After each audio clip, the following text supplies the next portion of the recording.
Hello friends, आप देख रहे हैं आपका चैनल शेयर बाजार विद आयुष। और दोस्तों, इस वीडियो में बात करने वाले हैं टाटा टेक्नोलॉजीज आईपीओ के फिर से सारे डाउट्स के बारे में। बिकॉज अब दोस्तों सिर्फ एक और दिन बाकी है, यानी हम कह सकते हैं कल से ये इशू ओपन होने वाला है 22 से 24 नवंबर के बीच में।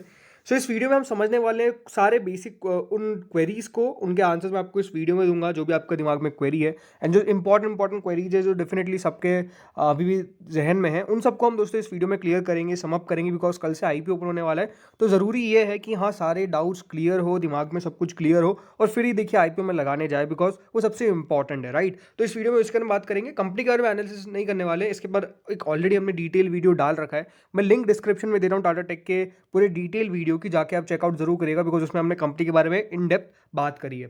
सो सबसे इंपॉर्टेंट दोस्तों जो क्वेरी है वो है definitely regarding the shareholders Kota.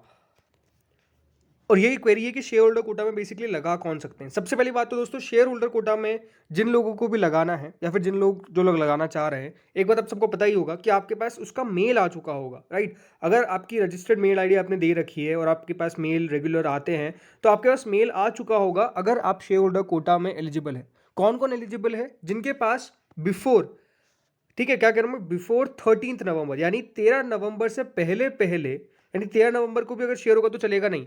13 नवंबर से पहले पहले अगर दोस्तों आपके पास स्टॉक है टाटा मोटर्स या फिर टाटा मोटर्स डीवीआर, बिल्कुल दोनों शेयर होल्डर्स एलिजिबल है, टाटा मोटर्स के भी एंड टाटा मोटर्स डीवीआर के भी। तो ये एक सबसे इंपॉर्टेंट क्वेरी है बेसिकली, जो क्लियर मैं कर रहा हूँ कि टाटा मोटर्स का आपके पास शेयर हो या फिर टाटा मोटर्स डीवीआर के शेयर्स हो, आप दोनों जो शेयर होल्डर है वो बेसिकली एलिजिबल है फॉर टाटा टेक्नोलॉजीज आईपीओ। यानी वो टाटा मोटर्स का शेयर हो या फिर टाटा मोटर्स डीवीआर का, आप एलिजिबल हो। लेकिन कब एलिजिबल हो? अगर आपके पास 13 नवंबर से पहले पहले शेयर था। मान लीजिए आपके पास था 8 नवंबर को और आपने 9 नवंबर को बेच दिया, तो भी क्या मैं एलिजिबल हूँ? बिल्कुल नहीं। आपके पास 12 नवंबर को शेयर होना चाहिए आपके डीमैट के अंदर। अगर आपने 12 नवंबर से पहले सोल्ड आउट कर दिया है, तो फिर आप बिल्कुल भी एलिजिबल नहीं हो।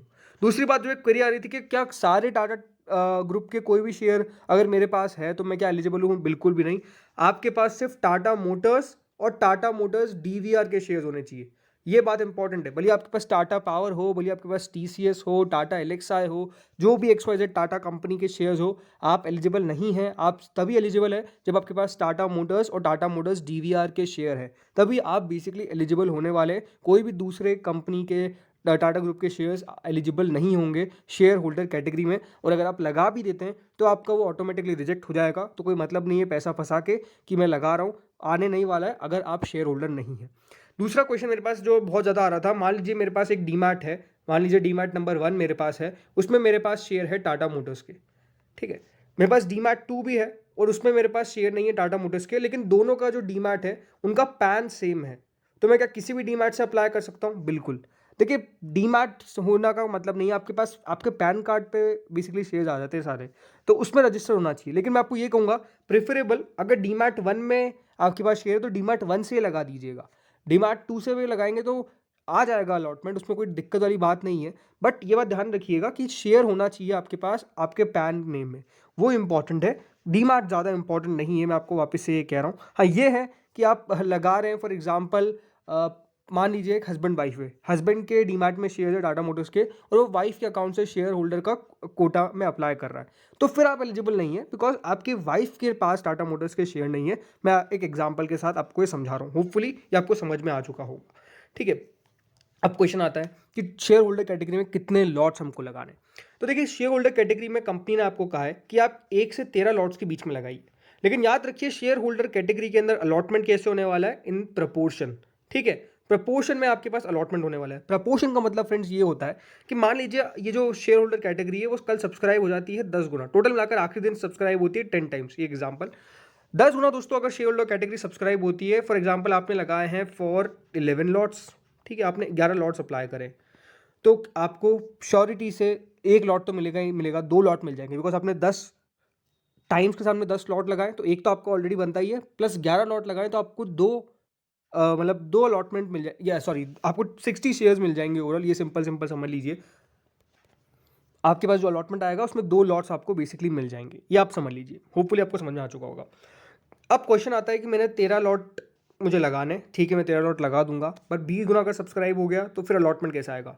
फिर तो देखिए ऑब्वियसली बात है कि वो आपको लॉटरी में मिलेगा, लेकिन याद रखिए लॉटरी में भी कैसे मिलेगा? जिन्होंने 13 लॉट्स के लिए अप्लाई किया है उनको दोस्तों सबसे पहले प्रेफर किया जाएगा, फिर 12, फिर 11, फिर 10, फिर 9, फिर 8, फिर 7, फिर 6, फिर 5, फिर 4, फिर 1।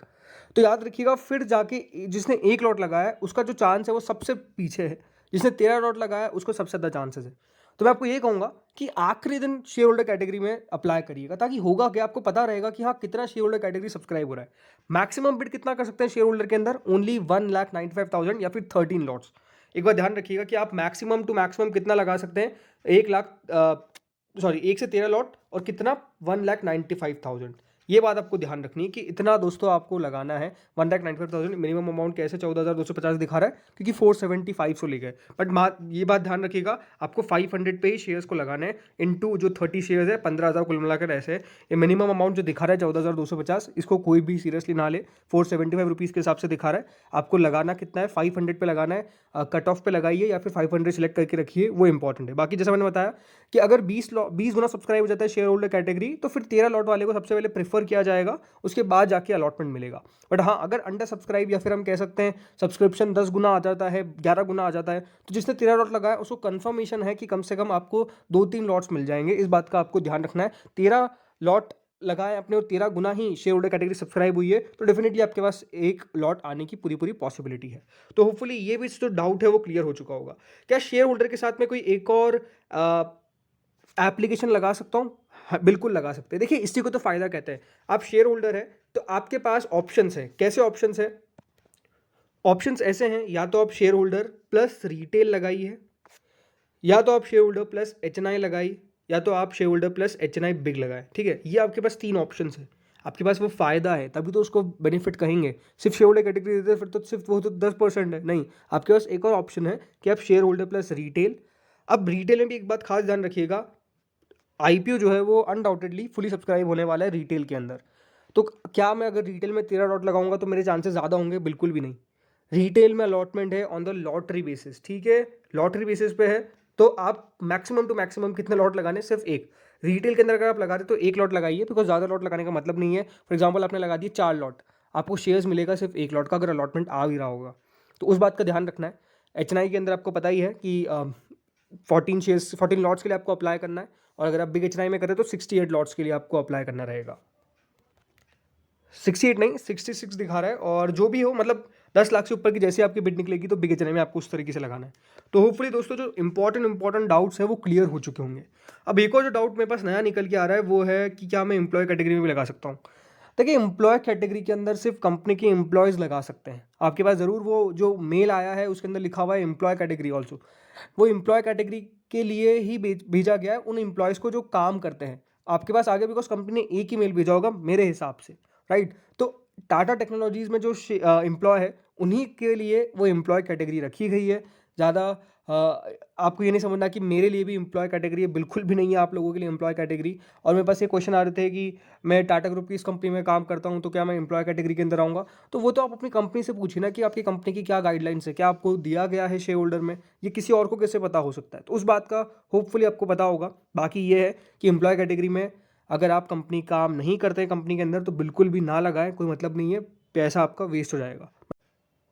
एक और डाउट दोस्तों जो मेरे पास आ रहा था वो था प्री अप्लाई को लेकर, कि क्या हम प्री अप्लाई में अप्लाई करें क्या? अब देखिए प्री अप्लाई में करिए या फिर आईपीओ जब ओपन हो तब अप्लाई करिए, कोई बड़ा चेंज नहीं है, राइट? आप चाहे तो प्री अप्लाई में करें, कोई प्री अप्लाई में गारंटी नहीं है कि आपको अलॉटमेंट मिलेगा, राइट? तो इस बात का ध्यान रखिए कि प्री अप्लाई हर आईपीओ में आता है।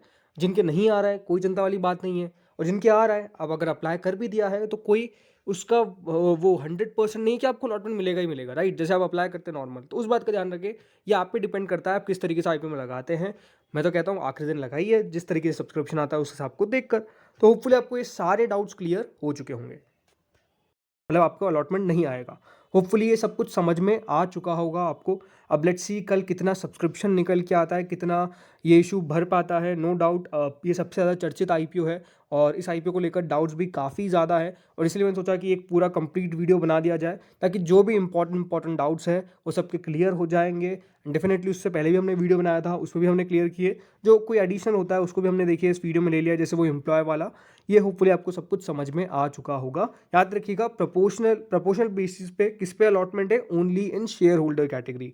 बाकी रिटेल के अंदर लॉटरी बेसिस पे ही अलॉटमेंट है, इस बात का आपको ध्यान रखना। और एचएनआई में भी देखिए रूल्स चेंज हो चुके हैं, आप सबको पता ही है। तो फ्रेंड्स, इस वीडियो में इतना ही था। होपफुली आपको वीडियो बढ़िया लगा होगा। अगर लगा तो लाइक कर देना, चैनल से पहली बार जुड़ो सब्सक्राइब कर देना। Thank you friends for